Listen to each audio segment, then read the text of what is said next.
Ya, halo, assalamualaikum warahmatullahi wabarakatuh. Untuk teman-teman mahasiswa sistem informasi, kita akan lanjut kembali belajar web services.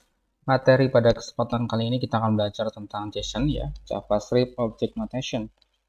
Mata kuliah ini akan dilakukan pada pukul 12.50 sampai 15.40, namun untuk hari ini saya akan upload pada Scalsa dan YouTube.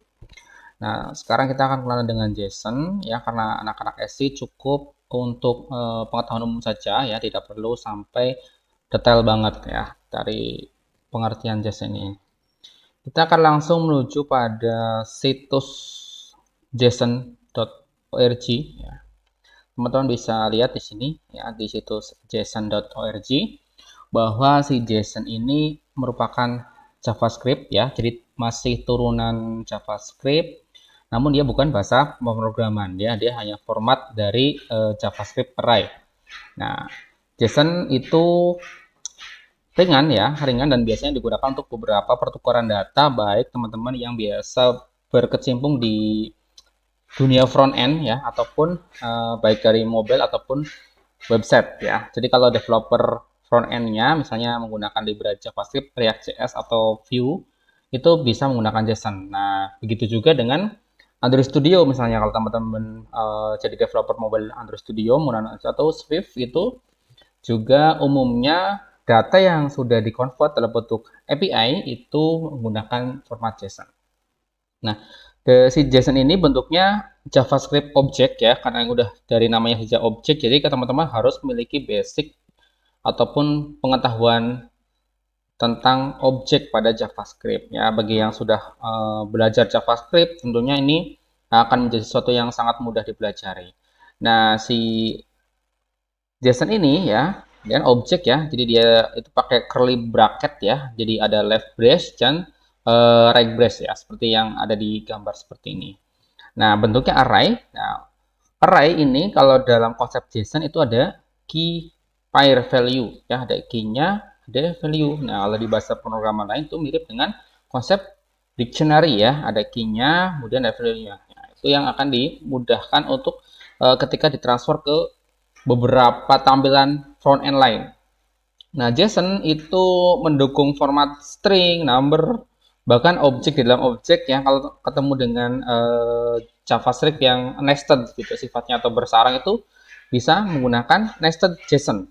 Nah, di sini ya, selain objek juga ada array lagi. Nah, itu. Nah, teman-teman harus bisa membedakan antara objek dan array ya.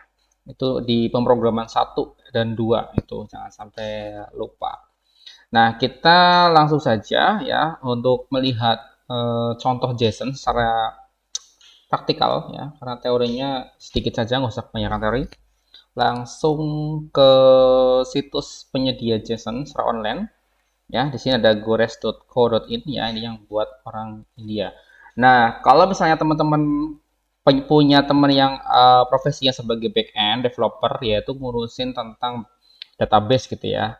Nah, ketika sekarang udah paradigmanya itu menggunakan terpisah ya untuk membuat sebuah aplikasi, jadi ada seorang front end, ada seorang back end gitu. Jadi kalau back end sendiri dia hanya ngurusin tentang database ya, database dan rancangan algoritmanya saja. Nah, jadi hanya sampai titik pada pembuatan endpoint API-nya saja gitu, tidak sampai membuat sebuah aplikasi utuh ya. Kalau zaman mungkin tahun-tahun 2015 ke bawah itu masih satu paket gitu ya, dia yang rancang database, dia mikirin HTML-nya, mikirin CSS-nya gitu, mikirin algoritmanya gitu, yang khususnya yang mungkin punya pengalaman di pembuatan website dengan PHP. Nah, itu biasanya masih satu paket, dia sendiri yang ngerjain semua hal ya. Tapi semenjak ada paradigma pemrograman modern, akhirnya dipisah tuh. Ya, dipisah antara backend dan front end. Ya, front end hanya ngurusin tentang tampilan saja, sedangkan kalau backend ya ngurusin tentang database. Ya, jadi seperti itu. Jadi ada dua paradigma ya yang harus teman-teman pilih nanti ketika nanti terjun ke industri, juga akan seperti itu. Apakah mau jadi seorang back end developer ataupun front end ya, karena dua-duanya itu sudah memiliki job desk masing-masing ya, terpisah pada biasanya pada suatu tim seperti itu. Nah, Kalau kita cek di sini ya, kalau udah ngobrolin tentang JSON itu tidak akan lepas dari konsep namanya REST ya. Ya, REST ini namanya Representational State Transfer ya, yang merupakan satu arsitektur ataupun metode komunikasi yang umum digunakan ya, walaupun masih ada seperti SOAP gitu. Tapi di Indonesia masih umum banget kita menggunakan konsep REST ya.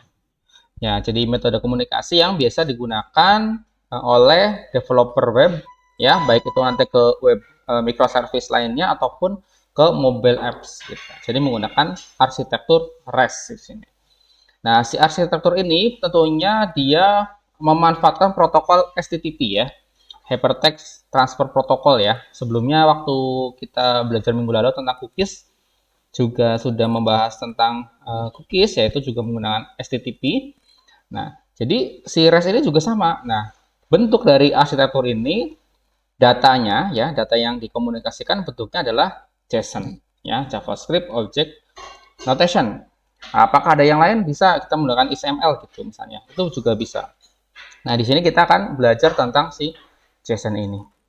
Nah, ada kekhasan sendiri ya pada si arsitektur REST itu adalah untuk interaksi klien dan server itu difasilitasi oleh sejumlah tipe verbanya atau operasionalnya ya. Jadi misalnya ada URI ya. Kalau kita cek tadi di gores.in ya, kita punya endpoint seperti ini misalnya https gores.co.in public versi 1 user. Nah, ini kan jadi URI ya. Jadi URL API tersendiri gitu.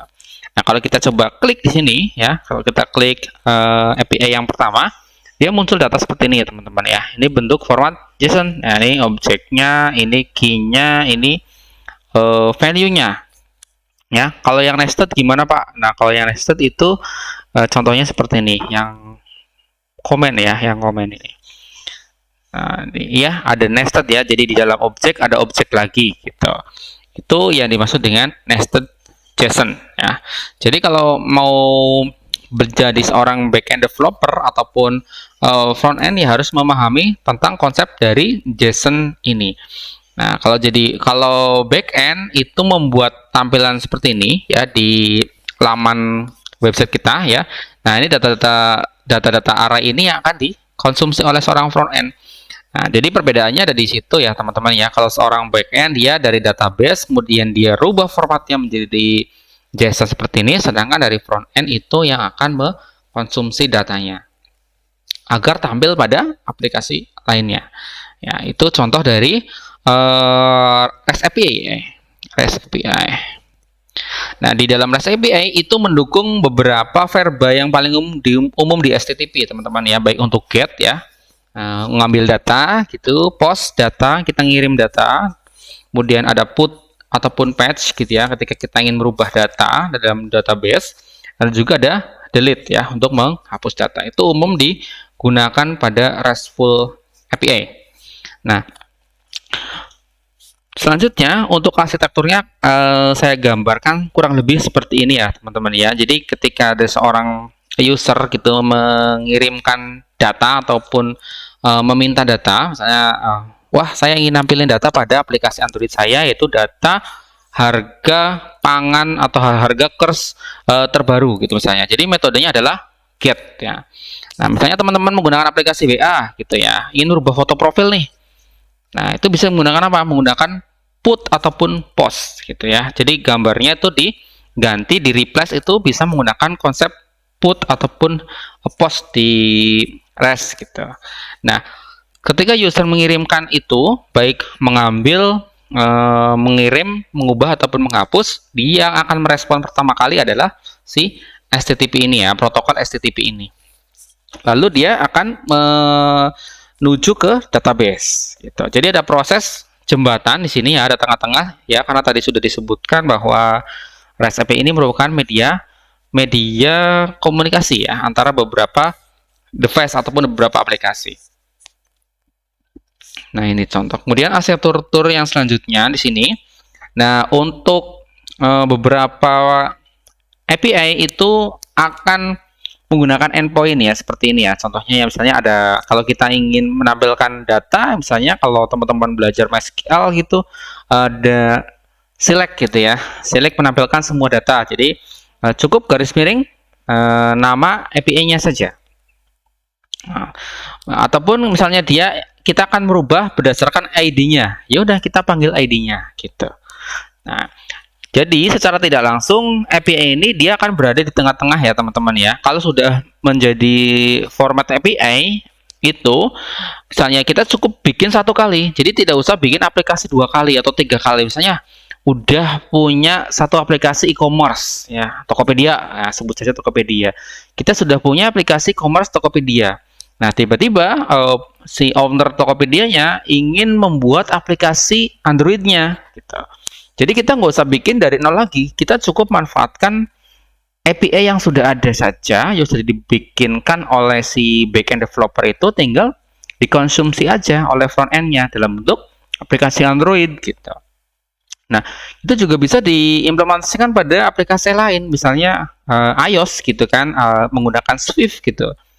Ataupun mau ke desktop lagi bisa. Jadi cukup bikin satu kali arsitektur REST API-nya bisa digunakan berkali-kali gitu. Tidak usah bikin aplikasi ini rancang lagi di website, bikin rancang lagi di desktop, bikin rancang lagi di Android, bikin rancang lagi di iOS. Itu kan 4 kali kerja gitu ya. Ini cukup satu kali saja arsitekturnya, kemudian mau dipindahkan ataupun mau dikolaborasikan dengan beberapa aplikasi lain itu menjadi lebih cepat dan lebih efektif gitu ya. Jadi memudahkan lah ya, memudahkan proses productionnya gitu. Ya, jadi teman-teman harus memahami itu. Jadi kalau ada aplikasi tidak usah bikin semuanya dari nol. Desktop bikin satu, mobile bikin satu, website bikin satu, apa perlu ya, cukup satu aja. Kalau memang itu sifatnya online gitu ya, itu bisa digunakan untuk berkali-kali. Nah, di JSON sendiri tadi kita bisa mengimplementasikannya ya, kita bisa mencontohkannya tadi menggunakan situs gores.in gitu ya, seperti ini. Misalnya di sini disediakan, misalnya kalau developer backend itu dia menyediakan dokumentasi menggunakan kayak itu apa namanya, Swagger ya, Swagger itu dokumentasi dari si REST API itu ya. Oh, ini endpoint ini adalah post ya. Jadi kalau kita ingin mengirim data, misalnya register, login gitu ya kan, menggunakan post nih. Nah itu, oh ini post, berarti nanti si frontend-nya tahu, oh ini menggunakan post, oh ini menggunakan get gitu. Jadi kalau sudah didokumentasikan dengan Swagger ini, walaupun si backend itu tidak hadir, develop itu, nah si frontend udah tahu, udah paham, oh ini untuk login nih, oh ini untuk register gitu. Jadi nggak usah diajari lagi, karena dokumentasinya sudah mudah, udah lengkap, dan bisa digunakan oleh mereka gitu. Ini kalau bisa teman-teman harus belajar Swagger juga nih, harus memahami gitu ya Swagger ya. Saya buka langsung Swagger. Nah, Swagger ya. Nah, Swagger itu dia namanya untuk API documentation ya. Nah, khususnya untuk orang-orang yang bekerja pada mode tim ya, mode tim.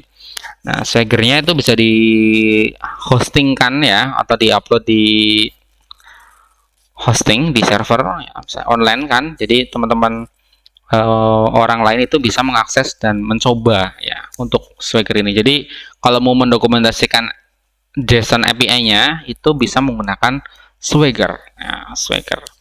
Lalu untuk mengetes REST API selain kita menggunakan mengeklik seperti ini di endpoint-nya, kita juga bisa menggunakan beberapa tool ya. Kalau kita di code editor ya, seperti Visual Studio Code gitu. Di sini ada apa nih, extension ya. Extension kalau nggak salah namanya adalah apa ya, Thunderbolt ya. Thunder Client ya namanya. Nah, ini Thunder Client. Kalau kita klik di sini di menu extension, ada Thunder Client di sini. Ya, REST API Client untuk Visual Studio Code ya, yaitu untuk HTTP Client. Nah, di sini ada beberapa contoh penggunaan Thunder Client. Oke.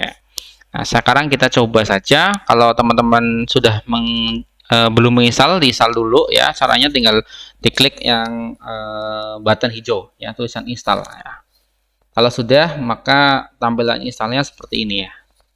Nah, Nah, cara menggunakannya gimana, Pak? Caranya pada icon Thunder Client di sini yang gambar petir ya, Thunder di sini. Nah, kita pilih yang new request. Nah, new request. Nah, perhatikan di sini di HTTP-nya, protokol HTTP-nya ada beberapa nih. Selain get, post, put, delete, ada patch, ada head, dan ada option ya. Nah, ini yang umum digunakan adalah get, post, put, delete, dan patch. Nah, ya, walaupun ada beberapa case gitu menggunakan head dan option di sini. Nah, saya akan jelaskan pada query ya. Ada query, kita bisa memasukkan parameter. Misalnya kalau mau login, query-nya adalah username gitu ya. Username, kemudian ada password gitu. Password. Nah, di sini. Atau bisa juga menggunakan JSON secara langsung nih. Nah, di sini ada format JSON, ada XML gitu ya. Misalnya kita pakai curly bracket gini, misalnya username, kemudian apa gitu ya, misalnya Adnan gitu misalnya. Lalu passwordnya apa gitu. Password. Nah, gini. Misalnya passwordnya 123 ABC gitu misalnya. Jadi di sini kita selain menggunakan query ya, ketika kita mengirimkan parameter pada REST API, kita juga bisa menggunakan JSON ya teman-teman ya, seperti ini. Kalau teman-teman cek itu mirip ya dengan tampilan JSON yang di gores.co.in. Nah, seperti ini. Kan ada post gitu ya. Oke, sekarang kita coba untuk menggunakan Thunder Client ini untuk menampilkan data dari gores.co.in. Nah, sekarang kita akan melakukan get ya. Kita akan get data di sini ya. Kita copy URL ininya, API-nya. Ya, misalnya saya akan menampilkan post ya di sini. Post ya, kita copy paste pada get. Ini URL-nya, kita paste di sini. Metodenya get. Get ini disesuaikan dengan apa yang sudah didokumentasikan oleh developernya, ya, backend-nya. Nah, di sini sudah didokumentasikan menggunakan get, gitu ya. Jadi kita harus ikut get, jangan sampai di sininya tulisan dokumentasinya post, tapi kita masukinnya itu get. Nah, itu kan ngawur gitu, nggak bisa. Jadi kita get gitu. Lalu kalau untuk mengakses respon dari API-nya itu bagaimana? Dengan menggunakan send ya. Di sini ada button send. Nah, di sini biasanya kalau backend developer itu akan menampilkan respon berupa status ya. Umumnya untuk status REST API itu sukses itu 200 ya. Sedangkan kalau 400 biasanya dia salah autentikasinya ataupun dia tidak memasukkan API key-nya. Nah, tapi kalau yang berhasil itu 200. Nah, ataupun 500. Nah, 500 itu biasanya servernya down gitu. Nah, karena ini sukses ya, berarti dia responnya statusnya adalah kode respon baliknya adalah 200. Nah, dia di berapa waktunya nih? 1,11 second nih. Cara mengambil responnya itu dalam waktu 1 detik ya. Ini cukup cepat ya ternyata ya. Ini dari beberapa data mengambil cukup cepat untuk menampilkan data post. Nah, jadi teman-teman di sini kalau kita cek ada meta, ada data di sini. Ada pagination ya, di sini ada pagination. Umumnya seperti itu. Jadi kalau data yang banyak itu harus dibuatkan pagination. Nah, di sini ada total ada 1269 halaman dan masing-masing page itu dibatasi 20 ya. Nah, 20 data. Nah, terkait dengan optimasi dari query ini ya, kalau kita menggunakan database umumnya seperti MySQL gitu, Postgres gitu contohnya. Nah, teman-teman tidak mungkin kita menampilkan dalam satu waktu itu 100 juta data. Nah, itu nanti komputernya tidak kuat menampilkannya. Nah, jadi kita harus partisi dalam bentuk page gitu ya, di partisi page-nya. Nah, umumnya kalau di Android itu 20 sampai 50. Nah, kadang-kadang kalau JSON-nya semakin banyak datanya, itu akan memperlambat kinerja dari aplikasi. Oleh karena itu kita harus partisi tuh page-nya. Jangan sampai kita menggunakan satu kali memanggil query itu jutaan ya ataupun ribuan. Ribuan saja biasanya udah cukup berat ya. Oleh karena itu kita harus pinter-pinter mempartisi data agar aplikasi kita tidak crash gitu. Jangan muter terus, loading terus, itu kan nanti dari sisi user menggunakan aplikasinya itu kecewa gitu. Ya bayangkan saja misalnya kalian sedang menggunakan aplikasi seperti Tokopedia ataupun Shopee, kalian sedang belanja nih, karena kecerobohan developer Shopee misalnya gitu, dia menampilkan data produk itu sekali menampilkan tuh sekali sekali tampil itu misalnya 10.000 data. Nah, nanti aplikasinya itu akan semakin lama gitu, ngeblank ya, ibaratnya seperti itu. Nah, selanjutnya si backend developer itu ketika membuat format JSON seperti ini, dia juga akan memberikan link untuk next page sama previous page di sini ya, ataupun current page. Nah, previous berarti dia bisa ngelink ke page sebelumnya, next itu page selanjutnya, dan current itu adalah page yang saat ini sedang aktif. Nah, itu. Nah, kemudian teman-teman selanjutnya setelah meta biasanya umumnya adalah ada data. Data itu adalah berasal dari data yang ada di MySQL namun sudah dipilih gitu ya. Biasanya wis lah hanya nampilin user ID saja, title sama isi artikel gitu. Misalnya seperti itu. Ya, itu contoh penggunaan GET, nah, protokol GET di sini. Nah, sekarang kita akan belajar menggunakan protokol POST pada REST API. Nah, di sini untuk create new user, nah ini ada POST ya di sini. Nah, ini user tapi dia menggunakan POST ya. Sekarang kita coba, kalau kita baca dokumentasinya kita harus menggunakan autentikasi ya, teman-teman ya. Di sini ada autentikasi. Nah, kita coba buat ini ya dulu ya, login dulu untuk dapat API key-nya. Nah, sekarang kita dapatkan untuk API key-nya. Nah, ini akses token-nya. Akses token kita copy saja pada notepad ya. Ya, kita sudah simpan, kita back kembali ke ini. Nah, ini user, kita coba menambahkan user, create user. Nah, selain menggunakan REST tool seperti tadi, kita juga bisa menggunakan curl ya. Kalau orang bisa ngomongnya curl ya. Harusnya itu cut URL ya, tapi curl. Nah, nggak apa-apa, tapi kita akan coba menambahkan user berarti ini in public versi 1 user ya. Jadi ini URL-nya ya. Kita di Thunder Client kita pakai new tab ya. Ya, ini. Tapi ini diganti jadi post. Lalu untuk endpoint-nya ini. Nah, di sini teman-teman di body-nya, nah karena kita ingin menambahkan user, berarti kita sesuaikan create user. Nah, ini JSON-nya ya. JSON-nya. Kita coba ya. Jadi kita ambil yang ini, JSON-nya saja. Nah, di sini kita format ya. Nah, ada name, ada gender, ada email, sama status ya. Oke, di sini. Nah, ini contoh JSON untuk menambahkan data menggunakan metode POST. Ya. Oke, misalnya ini saya masukkan namanya. Lalu emailnya juga harus diganti. Misalnya, karena ini buat testing ya. gmail.com.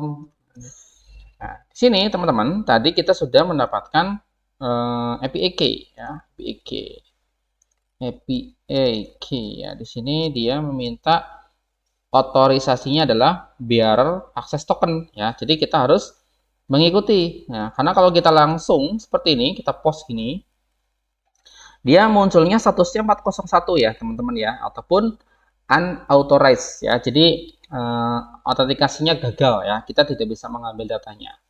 Oleh karena itu, kita butuh bearer token. Nah, di sini harus kita tambahkan bearer token. Nah, ini kita tinggal tambahkan out-nya ya. Jadi tinggal pilih yang bearer, lalu masukkan tokennya. Tokennya mana? Tokennya yang ini ya, tadi sudah kita dapatkan setelah kita login. Oke, kita sudah masukkan bearer token. Kemudian untuk query JSON-nya, name, gender, email, dan status ya, seperti ini. Lalu kita coba send. Nah, 200 ya. Jadi sukses ya, hijau ya. Metanya 0, datanya sesuai dengan apa yang kita inputkan. Nah, kalau kita teman-teman cek di sini, datanya sama ya, sesuai dengan inputkan. Nah, kalau kita mau ngecek lagi, kita coba yang ini, yang semuanya itu kita tampilkan ya, teman-teman. Dengan menggunakan metode get ya, seperti ini. Lalu kita send. Nah, maka data yang sudah kita tambahkan tadi menggunakan metode post ya, menambahkan name, gender, email, dan status, akhirnya muncul pada responnya ya dengan 200 oke pada waktu 640 second. Ya, kalau kita cek di sini datanya sudah masuk dari tes-tes yang sudah digunakan oleh user. Nah, pada dokumentasi yang lain ya di sini selain menggunakan menambah create user, kita juga bisa mengupdate dan menghapus user. Nah, di sini juga disediakan beberapa contoh HTTP respon ya. Tadi sudah saya jelaskan 200 ataupun 201, yaitu 200 itu sukses ya, kita berhasil mengeksekusi sebuah code-nya pada REST API. Nah, ini 200 baik 201 ataupun 204. Tapi umumnya yang kita gunakan ya kalau nggak 200, 400, 401 sampai 500. Nah, ini yang menarik adalah kita bisa mengcustom beberapa jenis HTTP responnya seperti itu. Oke, kita coba beberapa metode yang lain nih. Di sini ada komentar ya, di sini kita coba menggunakan ini di standard client, kita bikin new request lagi. Nah, kalau di sini get, di sini juga disediakan juga get juga ya. Kita mengikuti get juga. Kita coba ya. Kita coba get. Nah, ini sama ya. Statusnya juga 200 ya, responnya seperti itu. Nah, menariknya untuk standard client ini beberapa activity kita sudah tersimpan ya, teman-teman ya. Tersimpan di lognya ya. Di sini ada lognya. Gitu ya. Ada beberapa log yang sudah tersimpan. Kalau teman-teman mau menyimpannya, tinggal disimpan saja ya di misalnya kita bikin di sini disimpan saja. Jadi kalau sebelum kita clear maka data akan tersimpan dengan baik. Gitu. Oke ya, itu contoh penggunaan REST API ya. Secara umum memang kalau dari sisi anak-anak SI itu tidak perlu terlalu teknis, tapi harus memahami bagaimana jembatan ataupun mediasi antara satu device dengan device lain itu menggunakan REST API ya. Nah, yang umumnya adalah formatnya adalah JSON.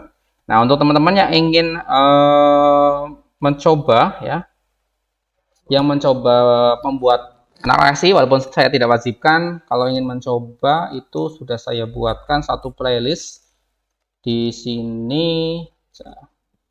Ya, di channel saya sudah satu playlist, cari saja yang tutorial ini ya, tutorial membuat REST API dengan Node.js ya. Di sini sudah disediakan sekitar 17 ya, 17 video ya. Silahkan dicoba-coba kalau mungkin anak-anak SI penasaran ingin membuat teknis membuat REST API, tapi tidak diwajibkan ya, karena ini masih ruang lingkupnya untuk pengetahuan saja. Oke ya, untuk materi tentang JSON saya rasa cukup ya. Tadi udah dari teorinya sama implementasi menggunakan QRest.co.in dan REST-toolnya. Saya rasa cukup. Untuk terima kasih. Nanti akan saya update di YouTube dan di Scalza. Teman-teman mohon pelajari dengan baik ya. Oke, terima kasih. Assalamualaikum warahmatullahi wabarakatuh.